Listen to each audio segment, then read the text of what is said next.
اور جب وہاں سے ہاں ہو جائے تو پھر عرض کیجئے۔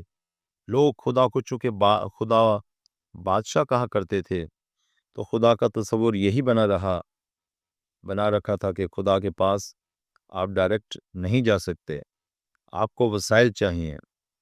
اب اب انسان کے بدلنے کی بجائے اس کی قسمت بدلنے کے دن آ گئے تھے۔ اب انسان آرام کرے، اور اس نے بہت تکالیف اٹھا لیں، بہت برداشت کر لیا، اور اسے بہت ستایا گیا۔ مذہب کے نام پر اس کا بہت استعمال ہو چکا، اور اسے بہت لوٹا گیا۔ خدا کے نام پر لاکھوں قتل ہو چکے۔ اب جانے بچانے کا عمل ہونا چاہیے۔ جان لینے کے دور ختم ہوئے، یعنی مذہب کے نام پر جانوروں کی بھی جانیں لی جاتی تھیں اور انسانوں کی بھی جانیں لی جاتی تھیں، دونوں ہی محفوظ نہیں تھے۔ اب دونوں کی جان بچانے کے دن آ گئے، تو جس پیغام میں انسان تو انسان رہا، حیوان تک کی جان بچانے کا عمل شامل ہو، تو وہ پیغام کیا لوگوں کے دل میں نہ اترتا؟ انسان اتنا ناشکرا تو نہیں ہے کہ اس احسان کو بھول جاتا۔ لہٰذا چاہے 2000 برس گزر چکے ہیں، لیکن لوگ آپ کو پھر بھی یاد کرتے ہیں، یاد رکھتے رہیں گے۔ ان 2000 برسوں کا کیا، اور بھی 2000 برس گزر جائیں تو لوگ پھر بھی آپ کو بھولیں گے نہیں، کیونکہ لوگ ہر دور میں اسی پیار کے بھوکے رہیں گے، اور جو بھی اسے پیار کی 2 باتیں کرنے والا ہوگا، وہ اس کے سامنے اپنا سب کچھ لوٹانے کو تیار ہوگا۔ اور وہ تو کچھ بھی کہتے ہیں کہ آپ قربانی دیجئے، وہ تو کہہ رہے ہیں کہ وہ تو میرا کام ہے، میں کرتا ہوں۔ آپ کا صرف کام ہے کہ آپ آ جائیں، اور جو بوجھ ہیں مجھے دے دیں۔ راجندر سنگھ بیدی، یہ بھارت کے افسانہ نگار ہیں، کا ایک چھوٹا سا افسانہ ہے، اپنے بوجھ مجھے دے دو۔ شادی کے بارے میں، لڑکا لڑکی ہے، ان کی محبت کی شادی ہو جاتی ہے، ان کے بچے ہو جاتے ہیں، اور آخر تنگ آ کر ایک دن لڑکی کہتی ہے، جو اب عورت بن چکی ہے، مجھے آپ سے ایک شکایت ہے۔ وہ کہتا ہے کہ کیا؟ میرے پیار میں کوئی کمی آ گئی ہے؟ کہتی ہے نہیں۔ تو پھر کیا شکایت ہے؟ وہ کہنے لگی کہ شکایت یہ کہ تم نے ہمیشہ مجھے دیا ہے، کبھی یہ نہیں کہا کہ اپنے بوجھ مجھے دے دو اور اپنے غم مجھے دے دو۔ تم نے مجھے نئے غم تو نہیں دیے، لیکن میرے پرانے بھی تو نہیں لیے۔ تو دنیا کو وہ چاہیے تھا جو دنیا کے غم لے لیتا، غموں میں اضافہ نہ کرتا، وہ بھی بہت غنیمت تھا۔ لیکن چاہ جائے کہ آپ دوسروں کے غم اپنے اوپر اٹھا لیں، اور وہ سارا بوجھ اپنے اوپر برداشت کر لیں، آپ ان کے لیے جان دینے تک کے لیے تیار ہو جائیں، اور اس وقت بھی جب آپ جان دے رہے ہوں، اور وہ لمحہ ہوتا ہے جب انسان جھوٹ نہیں بولتا۔ میں لاکھ جھوٹ بول رہا ہوں، آپ سے بڑے پیار محبت سے پیش آتا رہا ہوں، منافقت سے کام لیتا رہوں، ریاکاریوں کے سارے اصول اپنا لوں، لیکن اگر میں آپ سے دل میں نفرت کرتا ہوں، اس وقت جب میری جان نکل رہی ہو، آپ میرے سامنے آ جائیں، اگر میں اس وقت بول سکتا ہوں، میں کہوں گا کہ اس کو میرے سامنے سے ہٹا دو، کیونکہ اس وقت سارے پردے ہٹ جاتے ہیں۔ موت کا لمحہ انسان کو ننگا کر کے رکھ دیتا ہے۔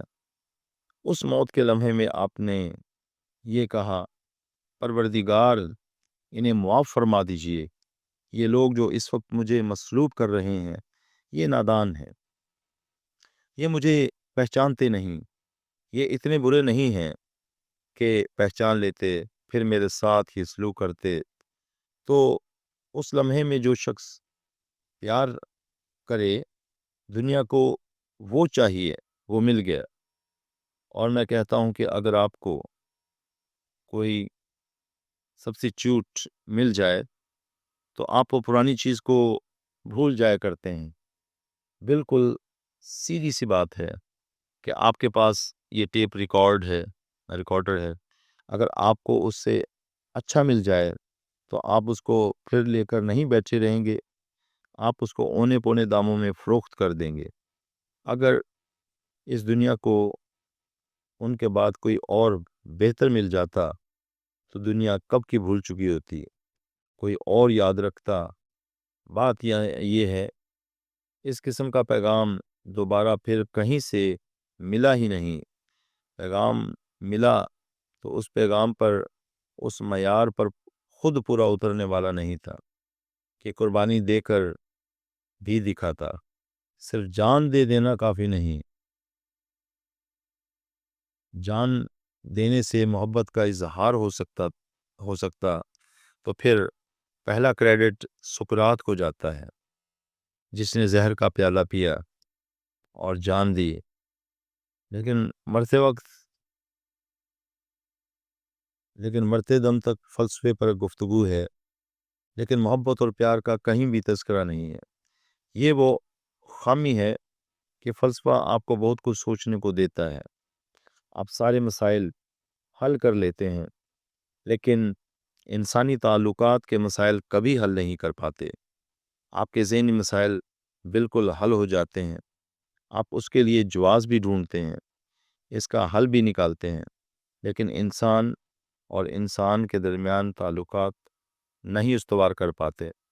وہ ایک عملی کام ہے جو آپ کو خود کرنا ہے۔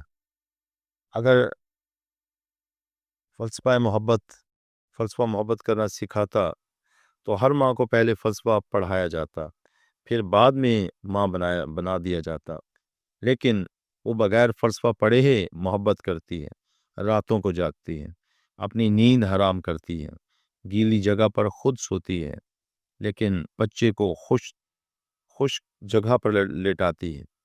اسے کوئی فلسفہ نہیں پڑھایا ہوتا، اس کی کوکھ سے اس بچے نے جنم لیا ہوتا ہے۔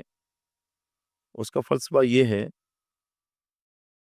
وہ اس کی ذات کا حصہ ہے، اور مسیح اس لیے دنیا سے پیار کرتے تھے کہ تمام بنی نوع انسان ان کی شکل پہ، ان کی شبیہ پہ، ان کی محبت سے پیدا ہوئے۔ وہ انسان کو اپنی ذات کا حصہ سمجھتے تھے، اس لیے پیار کرتے تھے، اس لیے دنیا ان کو کبھی بھول نہیں پاتی۔ دنیا انہیں یاد رکھے گی، نہ صرف یہ کہ یاد رکھے گی، بلکہ جو مانتے ہیں ان کا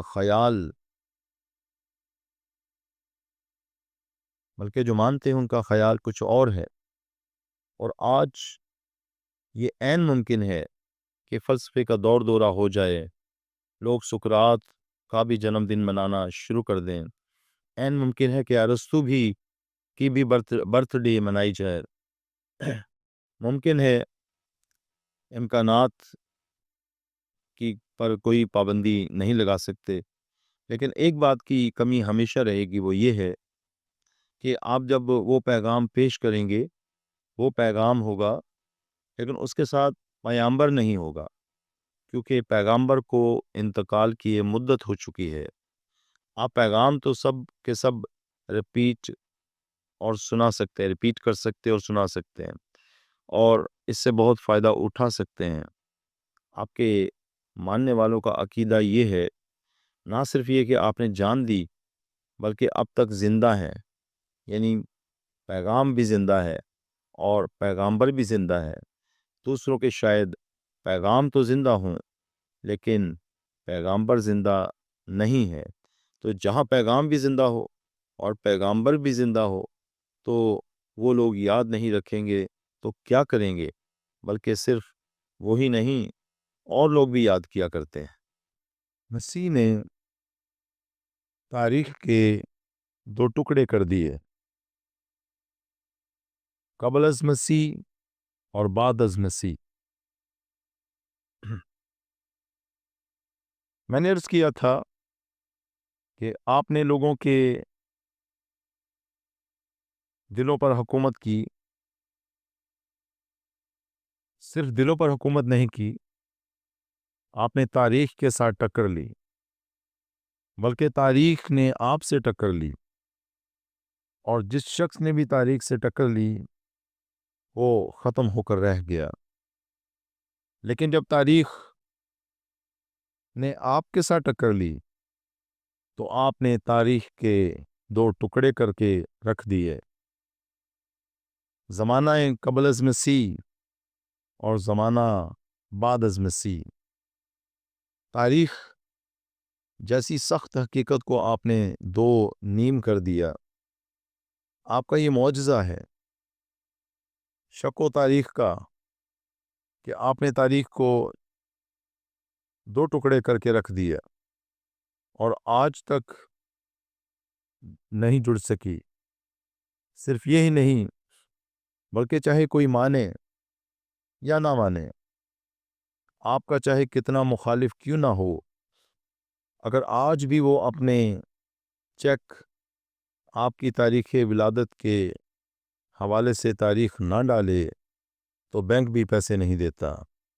آپ کا تاریخ پر وہ اثر ہے کہ آج بھی آپ اپنا سکہ بنوا رہے ہیں کہ جب تک میری تاریخ پیدائش کے حوالے سے تاریخ نہیں لکھو گے، تمہارے اپنے پیسے صحیح لیکن بینک واپس نہیں کرے گا۔ بینک کہے گا نہیں بھائی، اس ذات کا حوالہ دو۔ آپ آج جب بھی کسی دن ڈیٹ ڈالتے ہیں، آپ اس وقت یاد کر رہے ہوتے ہیں، صرف آپ 25 دسمبر کو یاد نہیں کر رہے ہوتے۔ یعنی تاریخ پہ آپ اس طرح اثر انداز ہوئے کہ اوروں کا تو شاید سال میں ایک دفعہ دن منا لیں، آپ کو تو روزانہ منایا جاتا ہے، آپ کی روزانہ یاد آتی ہے۔ کچھ لوگوں نے اس سے بچنے کا ایک طریقہ نکالا۔ ابھی بھی بہت سے کاریگر لوگ ہیں، لہٰذا وہ BC یعنی بیفور کرائسٹ نہیں لکھتے، کیونکہ وہ حضرت عیسیٰ مسیح کو قبول نہیں کرتے۔ یہ ان کا مسئلہ ہے، وہ کیوں نہیں کرتے، لہٰذا وہ BCE یعنی بیفور کرسچن ایرا لکھتے ہیں، اور AD اینو ڈومینائی یعنی خداون کا سال، پروردگار کا سال، وہ پروردگار نہیں مانتے تو لہٰذا وہ CE لکھتے ہیں یعنی کرسچن ایرا۔ اور یہودی سوچتا ہے کہ میری جان بچ گئی، لیکن اس کی سمجھ میں نہیں آ رہا کہ چاہے میں بیفور کرسچن ایرا لکھوں کہوں یا کرسچن ایرا کہوں، کرسچن کہہ کے میں کرائسٹ کا ذکر تو پھر بھی کر رہا ہوں، کرائسٹ سے تو اس کی جان پھر بھی نہیں چھوٹی، کیونکہ کرسچن میں پہلے کرائسٹ لکھے گا تو آگے ION لکھ کر کرسچن بنائے گا، اسے بھی گواہی دینا پڑتی ہے۔ آپ تاریخ پر اس طرح اثر انداز ہوئے ہیں کہ آپ نے تاریخ بدل کے رکھ دی، تاریخ کے دو ٹکڑے کر کے رکھ دیے، اور آج ہر ایک کو یہ گواہی دینا پڑتی ہے کہ جو ذات اتنی طاقتور ذات ہو، اگر آپ کی زبان اجازت دے آپ قادر مطلق کہہ لیجئے، لیکن جو اتنی طاقتور ذات ہو کہ تاریخ کے ساتھ یہ سلوک کر دے، کیا اس ذات کو کوئی بھول سکتا ہے؟ ایک تاریخ ساز واقعہ تو آپ کہہ سکتے ہیں نا کہ فلاں واقعہ بڑی تاریخ ساز ہے، لیکن کبھی آپ نے یہ سوچا کہ تاریخ کو دو ٹکڑے کرنے والا واقعہ بھی ایک گزرا ہے، جس نے تاریخ بنائی ہی نہیں ہے، تاریخ کے ساتھ وہ سلوک کیا جس کی کوئی انتہا ہی نہیں۔ بڑے بڑے لوگوں کی حکومتیں رہیں، آپ رومن امپائر کے حوالے سے بات نہیں کرتے، رومن امپائر کا یہ سال چل رہا ہے، اور بیفور رومن امپائر کا وہ سال تھا، پرشین امپائر بہت بڑی تھی اور کوئی اس کے حوالے سے بات نہیں کرتا۔ یہ وہ شخص تھا جس کی کہیں کوئی حکومت نہیں تھی، لیکن لوگوں کے دلوں پر اس طرح حکومت کر گیا کہ آج بھی آپ کو گواہی دینا پڑتی ہے، آج بھی ہر اخبار کے صفحۂ اول پر آپ وہ تاریخ لکھتے ہیں اور گواہی دیتے ہیں۔ آج جب بھی آپ کسی کو خط لکھتے ہیں تو دعا سے پہلے تاریخ ڈالتے ہیں اور گواہی دیتے ہیں۔ اقرار کریں یا نہ کریں وہ ایک الگ بات ہے، لیکن اقرار کر رہے ہیں، یعنی جب آپ لکھتے ہیں تو ہر قلم آپ کا کلمہ پڑھ رہا ہے۔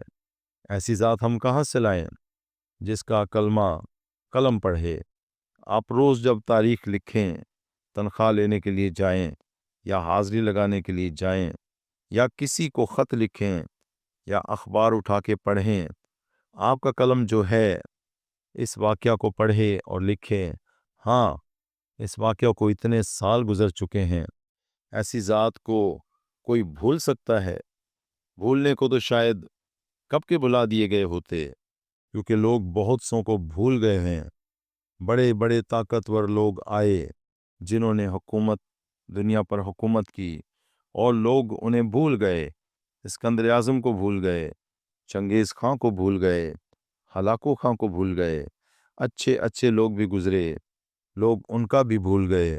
افلاطون کو بھی بھول گئے، سقراط کو بھی بھول گئے، حاتم طائی کو بھی بھول گئے۔ اچھے تھے، برے تھے، لوگوں نے سب کو بھلا دیا، لیکن آپ بھلائے نہیں جاتے۔ لیکن پھر ہم یہی کہیں کہ آپ کے پاس کوئی ایسی طاقت تھی، یا یہ کہ آپ حقیقتاً اس پوری تاریخ کو اپنے ہاتھ میں لیے ہوئے ہیں کہ یہ تاریخ آپ کے ہاتھوں سے باہر نہیں ہے، لہٰذا آپ اسے کنٹرول کر رہے ہیں، اس لیے لوگ بھول نہیں پائے۔ آپ نے ہر ایک دل پہ اپنی گواہی لکھ دی۔ باہر کی گواہی تو آپ مٹا دیں گے، لیکن دل کی گواہی جو روز نادانستہ طور پر ادا ہو جاتی ہے جب آپ تاریخ لکھتے ہیں۔